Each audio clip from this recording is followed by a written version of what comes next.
അസ്സലാമു അലൈക്കും. അൽഹംദുലില്ലാഹി റബ്ബിൽ ആലമീൻ. അസ്സലാത്തു വസ്സലാമു അലാ അഷ്റഫിൽ മുർസലീൻ സയ്യിദിനാ മുഹമ്മദുർ റസൂലുള്ളാഹി സ്വല്ലല്ലാഹു അലൈഹി വസല്ലം വഅലാ ആലിഹി വസഹ്ബിഹി അജ്മഈൻ. അമ്മാ ബഅദ്. കഴിഞ്ഞ ആയത്തിൽ അല്ലാഹു സുബ്ഹാനഹു വതആല നമ്മോട് പറഞ്ഞത്, വമ്പിച്ച മരുഭൂമികളിലോ സമുദ്രത്തിലോ യാത്ര ചെയ്യുന്നവർക്ക് അടയാളങ്ങളൊന്നും ഇല്ലാത്തതിൻ്റെ പേരിൽ രാത്രിയുടെ ഇരുട്ട് മൂലമോ ദിക്കുകൾ അറിയാതെ വരുമ്പോൾ നക്ഷത്രങ്ങളുടെ സ്ഥാനവും ഗതിയും നോക്കി സ്ഥാനവും സമയവും കണക്കാക്കാൻ സാധിക്കുന്നു. ഇതൊക്കെ സ്വയം അങ്ങുണ്ടായതല്ല, മനുഷ്യരോ മറ്റു വല്ലവരോ രൂപം നൽകിയതുമല്ല.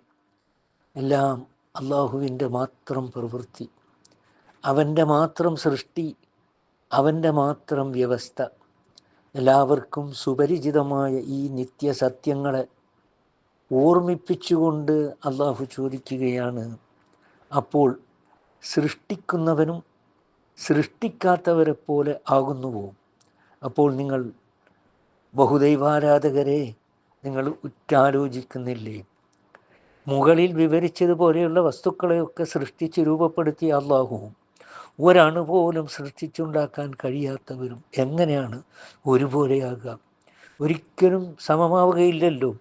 എന്നിരിക്കെ വിഗ്രഹങ്ങൾ, ദേവീദേവന്മാർ, മഹാത്മാക്കൾ എന്ന് വേണ്ട അള്ളാഹു അല്ലാത്ത ഏതൊരു വസ്തുവേയും അവൻ്റെ പങ്കുകാരനോ സമാനനോ ആക്കി വെച്ച് ആരാധിക്കുന്നത് തികച്ചും വിഡ്ഢിത്തമല്ലേ?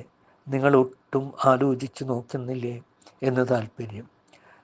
എന്നാൽ മേലുദ്ധരിച്ച അനുഗ്രഹങ്ങൾ മാത്രമല്ല അള്ളാഹു സുബ്ഹാനഹു വതആല മനുഷ്യന് നൽകിയിട്ടുള്ളത്.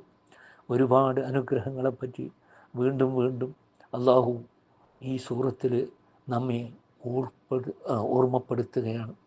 അള്ളാഹുവിൻ്റെ അനുഗ്രഹങ്ങൾക്ക് യഥാവിധി നന്ദി കാണിച്ചുകൊണ്ട് ജീവിക്കുന്ന സത്യവിശ്വാസികളുടെ കൂട്ടത്തിൽ അള്ളാഹു നമ്മെ എല്ലാവരെയും ഉൾപ്പെടുത്തുമാറാകട്ടെ. വാഖിറു ദഅ്വാനാ അനിൽ ഹംദുലില്ലാഹി റബ്ബിൽ ആലമീൻ. അസ്സലാമു അലൈക്കും.